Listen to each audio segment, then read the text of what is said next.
Hello, everyone. Okay, I could give you a pop quiz.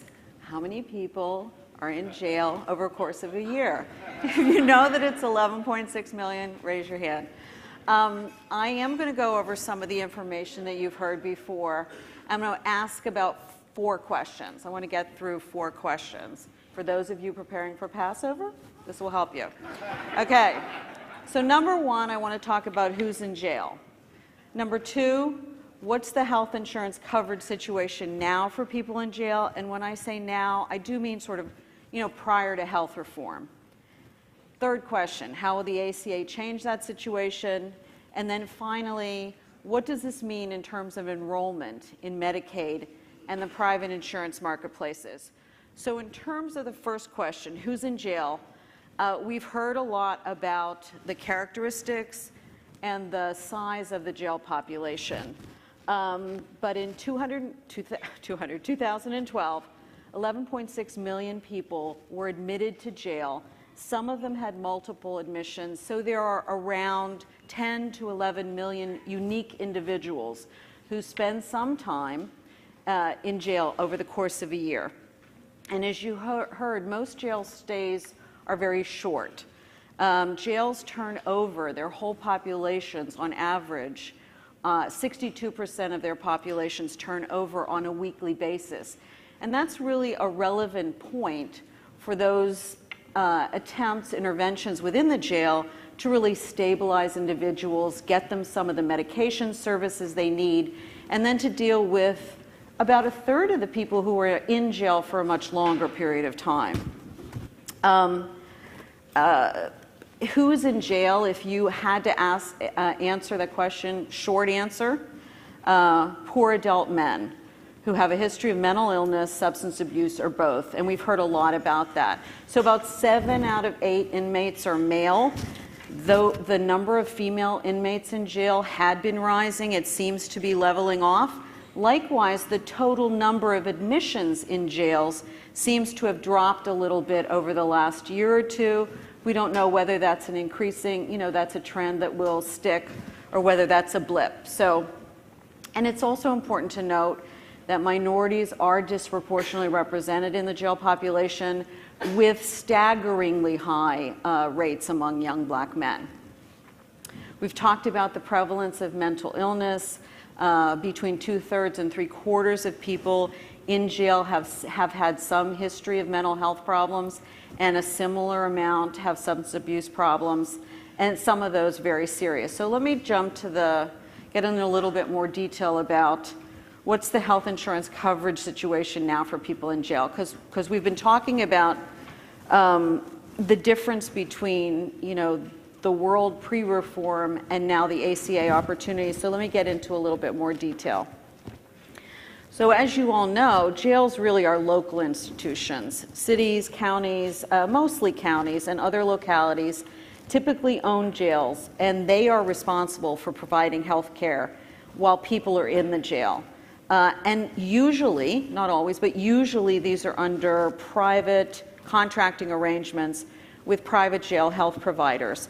And I might say that, dare I say, almost nothing is known about, in any systematic way, about what happens within those healthcare arrangements. So we, as the public and as researchers, really don't have access to know on a systematic basis what the quality is of that healthcare and whether people are accessing the services they need.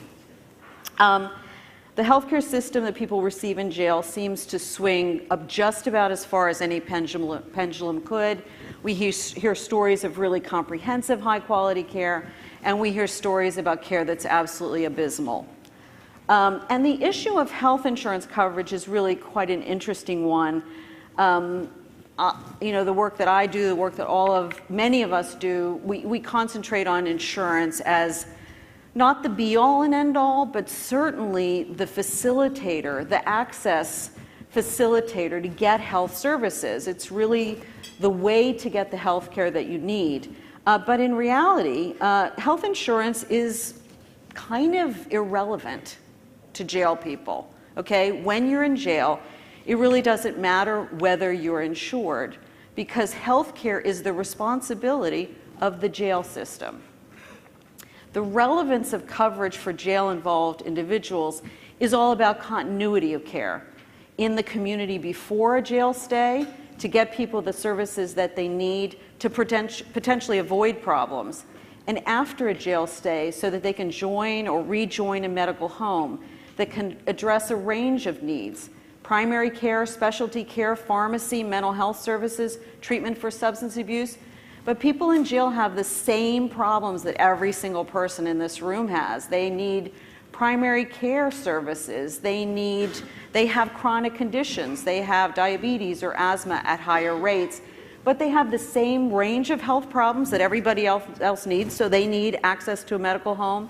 But they also may have additional mental health, substance abuse, and chronic conditions. So what's the situation prior to the ACA? Most people in jail are uninsured. So we think. We're not really sure. We think that the vast majority are uninsured. Data on this topic are few and far between, and some estimates suggest that 90% of people who spend time in jail are uninsured. That should not be surprising, because the majority of inmates are poor adult men who historically have not qualified for Medicaid, since they don't fall into any of the previous eligibility categories that Medicaid required.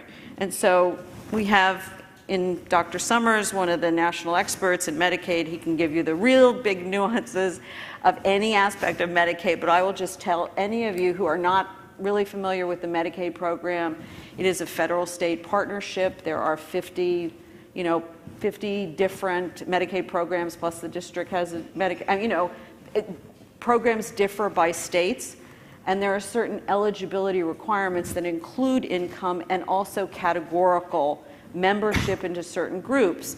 And Mike had a slide up that showed the relative benefits, essentially, of having access through the ACA for certain groups. So what you saw was children are already covered at pretty high rates. Pregnant women are already covered at pretty high rates.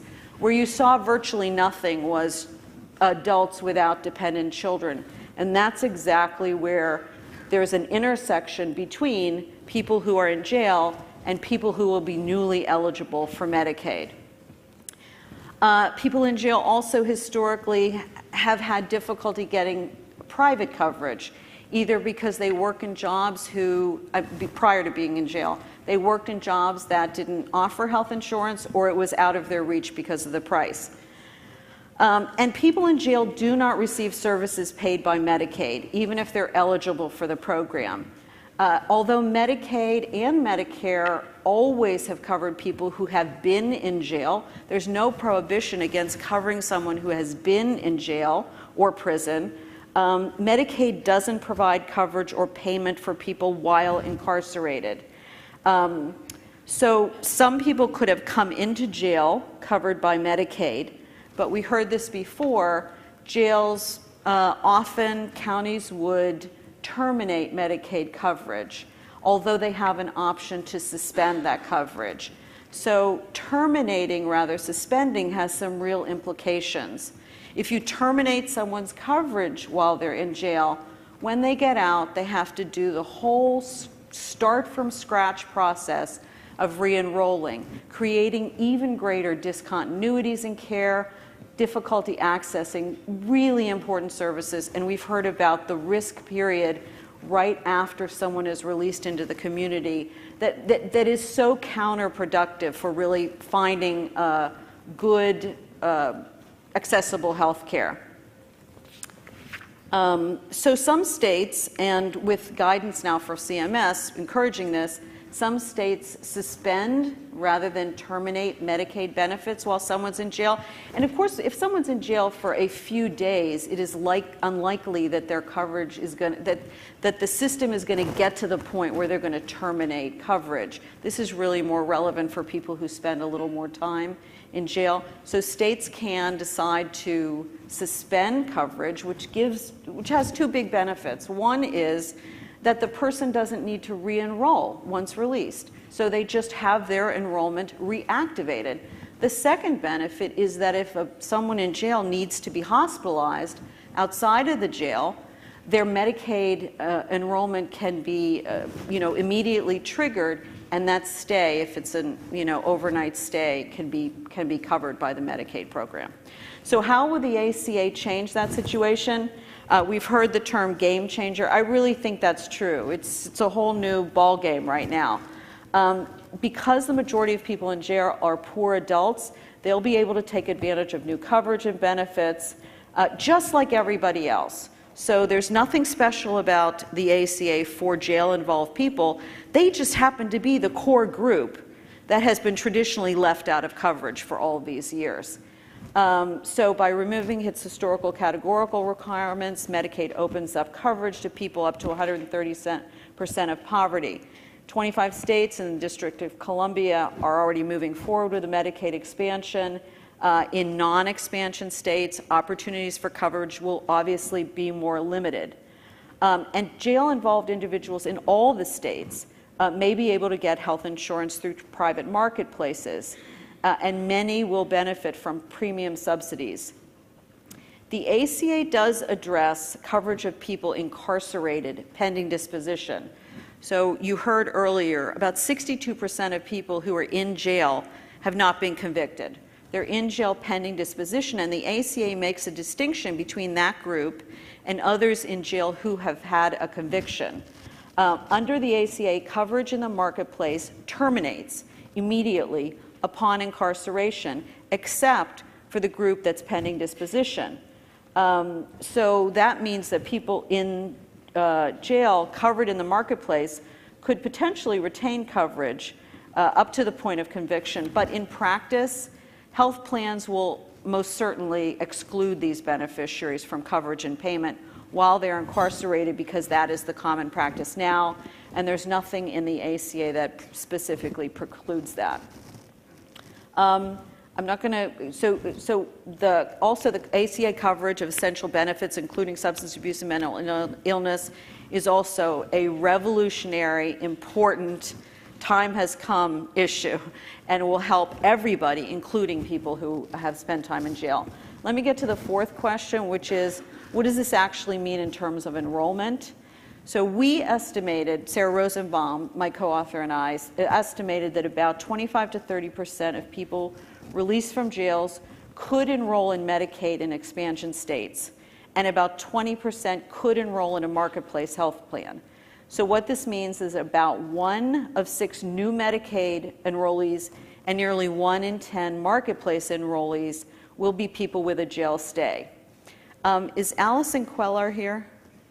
Is she here? So I based, I thought she was on the list. Okay, so props to Allison, because where did these numbers come from? Well, she and colleagues had done an estimate of prisoners who were released into the community. That was published in Health Affairs. And I based my estimates off of her estimates. It was a very nicely done, careful study, and then adjusted those numbers based on some demographic differences in the jail and the prison populations. We also looked at CBO estimates, and really the best information that was available to get that estimate.